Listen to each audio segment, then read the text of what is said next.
It's senior TT race day here on the Isle of Man. One man who knows how to hold that red, rather tall, probably taller than me, silver lady in his hands is John McGuinness, first getting his hands on it in 2005. I just see the smile on your face there, John. And for the people who are listening to this, haven't seen this smile, I bet you wish you were holding it there sometime this afternoon. John, hello, welcome back to the Isle of Man.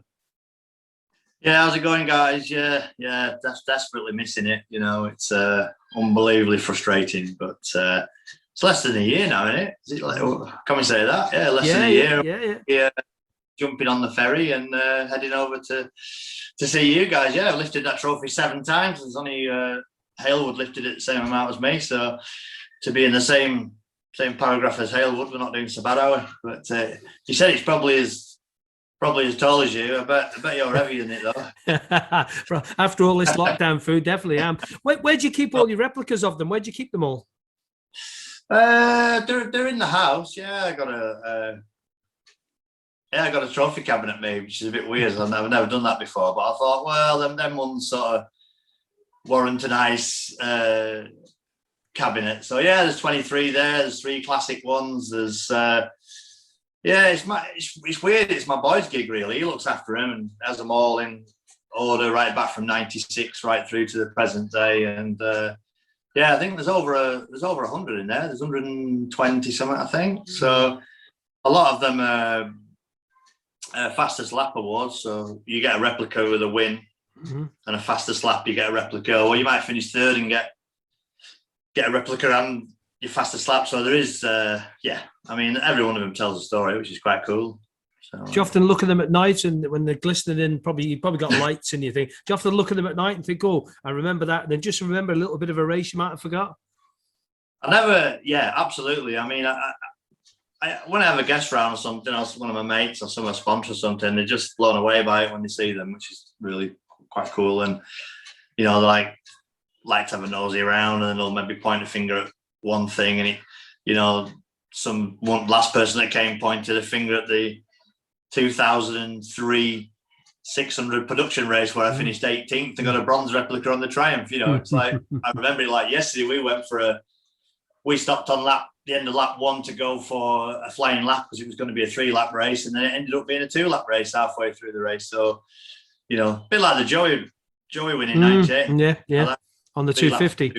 Yeah, I finished third behind Bob Jackson and Joey. So that was wet, wasn't it? That was a wet race, that wasn't it?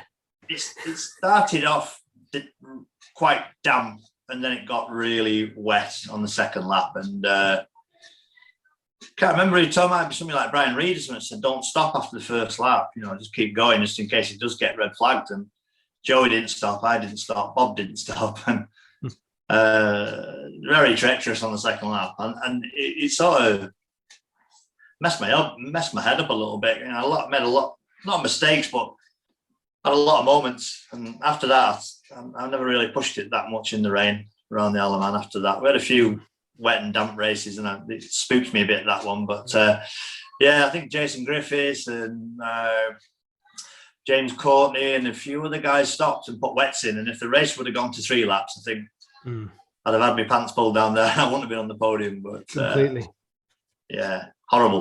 Horrible race. But there you go. But everyone tells a story in there. They're all great memories, and they all do tell a story. You know, you could write a book about each one, I'm sure. Well, with Kawasaki K Options, let's stick with the family theme and just talked about your young fella. I mean, he's taken up to 4 wheels. I've been reading he's getting quite good apparently too, Iain, isn't he? I remember him coming onto the stage as a baby. It's still my baby, but he's 6'1" now. Yeah.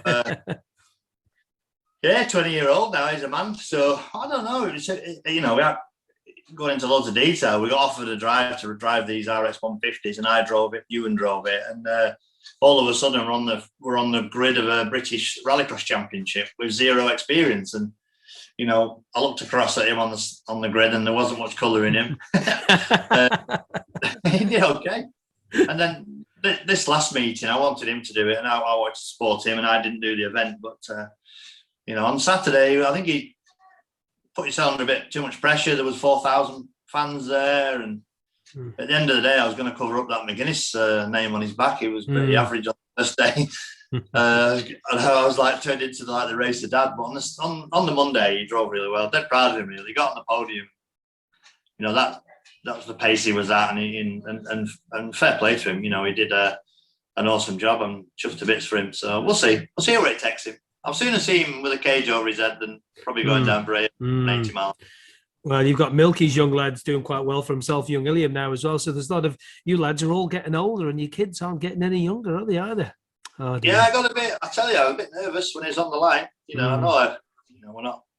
You know, he was pretty safe and that, and in a good car and stuff. But I still like, you know, that feeling. I've never had that feeling before as a racer parent. But I mean, it must be unbelievable for a parent to watch him go down Braille, like you say. But yeah, you know, if he wants to chase that goal, we'll put something together and let him have a spin on it. But he's quite instrumental in our little Ducati team for the Tri-Options Cup. So he's you know, he's way more organised than I am, as you can imagine. You know, I'm like Chris. You know, yep. Everything's last minute. But he's like, have you ordered this? Have you got this? Have you covered that? Have you done this? Have you done this entry? And I'm like, yeah. And so yeah, I don't know if it's a new generation or what. You know, when I first started racing, it was, you know, how can I get the bike in the back of the van and just get to the meetings? You know what I mean? It's like that these guys are a lot more up to speed with it all. But it was me. It was, you know, no insurance, no tax. How am I going to get to the next meeting? Have I got enough money in my pocket to get home? But I didn't care. It was all about getting there. Slightly different now, is it, with everything as well? You think back to a young John McGuinness starting off again. Could the things you'd like to change differently, or just do it the same way? I probably wouldn't change a right lot. No, I wouldn't change a lot. You know, it's funny. It's not as if I started off with 2 million quid and turned it into nothing. You know, I didn't. I started off with nothing, so everything I earned, and I just spent on the racing in the early days. And you know, I never stopped believing in myself. I always thought I was going to be a successful bike racer, and where a lot of people were doing other things. You know, a lot of my friends were, you know, buying an Escort or an XR2 or something like that, or they were partying or going to all these mad, crazy things, where I was going to Cadwell Park, and they thought I was mad. But it's worked out all right in the end. And like I said, there's a couple of little bits. Maybe I should have trained a little bit harder, got myself in maybe a little bit better shape, maybe come off a 250 maybe a little bit earlier than I did. But there's no regrets whatsoever at all. You know, then a few little things went wrong towards the end in 17 and 19, which we know about, injury and stuff. You know, if we all had a crystal ball, we'd all look into it and fill the 6 numbers in. But, you know, I had some bumps and scrapes along the way. But like I say, we've got a real sort of healthy, happy family, and, you know, roof over our head, which is a nice roof. And I can still pick the phone up, and I still got lots of friends in the sport and the industry. And, you know, that means more to me than anything, really. If I'd have said to a 25-year-old, 26-year-old John McGuinness back in 1996, we're going to be talking in 2021 in the middle of a COVID pandemic. However, you'll have won 23 TTs. What do you think you would have said to me? Be very careful with the answer on this as well.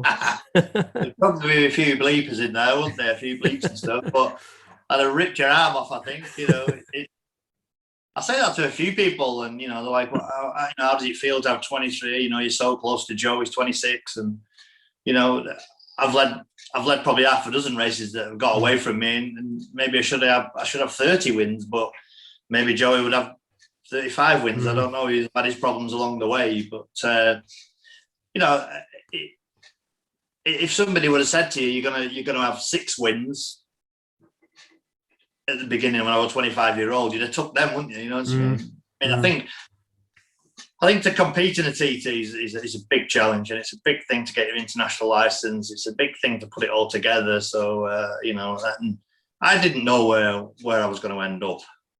You know, it was just a whirlwind 1990. No plan.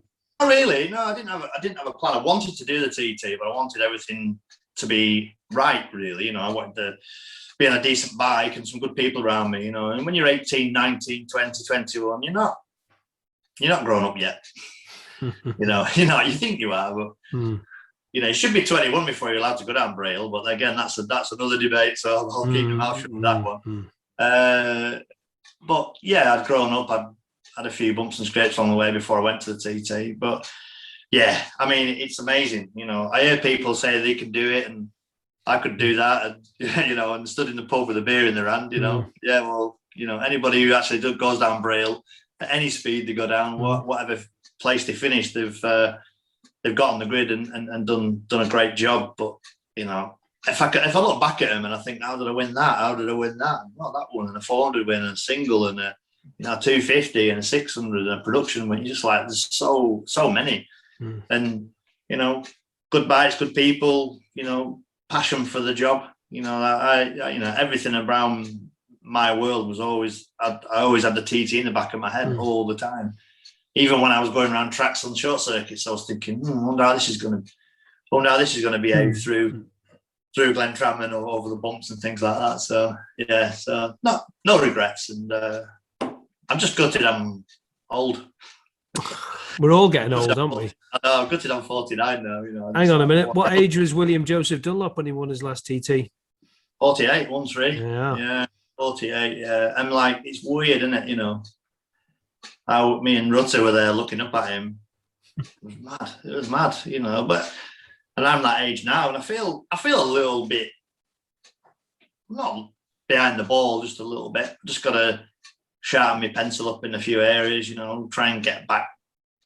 My racing was always on like a crest, you know. I felt like I was always just in front of the 8 ball a little bit, you know, and just riding my bikes and being around good people, a bit of motocross, bit of just happy balance, you know. And the minute I'm just a little bit out of that, you know. We all are really, what's been going on with the pandemic, but another 12 months we'll all be absolutely, you know, desperate to get on that ferry and cut your grass before you leave, obviously. Yeah, you got a bit more grass to cut now, haven't you? So 27 acres to do, so I've got a tractor now. But yeah, I have to have everything. It's weird, that, isn't it? That's another weird stuff. It's superstition, isn't it? Yeah. No, everything's got to be parked straight, and the house has got to be clean, and it's just, I can't pull off the drive without knowing everything's just squared up. You know, it's weird, but it's just what we do. I have my voodoo doll on my helmet. I wear my daddy socks. You know, just put a penny down my helmet. You know, so but anything that can help you at the TT. You know, if a ghost popped down and said you better wear these pink knickers and you'd be safe, you'd wear them, wouldn't you? yeah, you would. I went past your sign today when I went to take a little run down the north, all the way to Ramsey. It was from Portsmouth, where I live, and I thought to myself, do you know what? That must be, every time you drive past that, and every time in the future when we're both no longer here, your kids, your grandkids will drive past that. That's going to be there for all time. Look at that smile again. That's good. That. Yeah, no, it's exactly my thoughts was that when I first got, you know, kindly asked which corner would you like, and I was blown away by it, obviously humbled by it all, and then I thought to myself, wow, you know, it's history forever. You can't take that away. You know, whatever happens, it's not going to be. It's always going to be McGuinness's, and I see it's bent as well. Somebody's give it a clout. Yeah, it needs a clean as well. We'll sort that out. I just this. Give me a second. These are, look at that. Oh, wow. Okay. I've been doing them on the internet so I can pay for me groceries. That's the only thing that's keeping me alive at the minute, because my wages. So yeah, it's a replica of my sign. That's lovely. Well, yeah, no, it's. I remember going across me and Molly and we picked our corners, and I remember it must have been about 6 feet deep in snow at the side of the road that year, whenever it was. But yeah, pretty special. Yeah, well, mega special. Away from the TT, what are you going to do for the rest of this year to set up for next year? Well, obviously the car thing that you're doing with the young fella. You're going to be a bit of enduro race. What can you tell us you're going to be up to? The cars are good, but they're not two wheels. It's not my passion. It still just doesn't quite give me the buzz of the bikes. But you know, I've got my Ducati Cup series going again with Andre, a good friend of mine who owns the bikes, and we run the bikes from home. We're getting really professional now. Honestly, we've got. I bought an Arctic Scania over the winter, and I've been tinkering with that in lockdown. So we've got the big V8 Scania, and I borrowed a trailer off Robin Croft, who was SMT, that some of the boys rode for the TT. So yeah, we're all Arctic'd up, and you know, we're looking pretty good for it. But yeah, I'm going to do that, and then Goodwood Revival, Goodwood Festival of Speed, Macau is on the cards. hopefully do some testing on the Kawasaki with Bournemouth, and then just keep busy, and hopefully we can do some little bit of ambassador things with Monster and some of my sponsors, and doing a little bit of work with Bennett's Insurance, who's one of the partners of the TT. So that I must be one of the longest Bennett's ambassadors and one of the longest Monster ambassadors. So yeah, hopefully we'll get invited to a few gigs and just keep the brain stimulated, and because I like to be structured. I hate this out of the nothing going on for me. I like to be. When I rode for the Big H, it was always I had so many days here, so many and it was testing. It was a Spain. It was this. It was that. I was always pretty in a system that was really, really good, and now I'm out of it. I'm a bit lost really, but yeah, I mean, let's just look forward to getting leg over a bike. You're going to do it at Scarborough this year? Have a run round, little parade lap maybe or something? I'd love to. I absolutely adore the place. We always have a good time. I know we don't take it too seriously on Scarborough. It's like it's like Morecambe. It's like going. You can go and get a sticker rock or some donuts on the prom, fish and chips. I just like the atmosphere, I like the people. And I raced there last time in 2016. I had a real big old fright there, long story, but transponder wedged itself between the steering down the back straight, and I ended up the grass and back off the grass, nearly went through the window of that cafe. And I was like, do you know what? I've done 20 years of racing, dodged a few bullets, and I wouldn't race there again, but I would always go and support it, and always go and support the event. And, last year we went, first time I rode the Kawasaki was there in front of some crowd, and, check some hands, tell some stories, always support Scarborough, but might go over to Armoy as well. Might go and have a look at Armoy. I've not been to many small, I've only been to one. I've only went all the years of race, I've only been to one to even spectate. Two. No, one, Tandragee. Yeah, Tandragee. Yeah, I went to Tandragee to watch, and then on the way to the northwest, I did some travelling marshals, me and Rutter and Plater. So I'd like to go and watch that Armoy again, and just go and have a trip out. I think everybody's just desperate to get moving, and and see some bikes go around. So yeah. Well, John, we can't wait to have you guys, all you racer guys, back here on the Isle and get the fans back here. Obviously, we're not in lockdown. We haven't been for about another 50 days or so or something like that. No, fingers crossed. Let's keep it all going, and stay safe, you lot over there, and good luck with the young fellas racing and yourself, and we'll see your sunny side up, hopefully, this time next June. All the best to you and your family, John. Thanks for speaking to us here on Manx Radio, buddy, and all the best. Take care. Cheers, guys.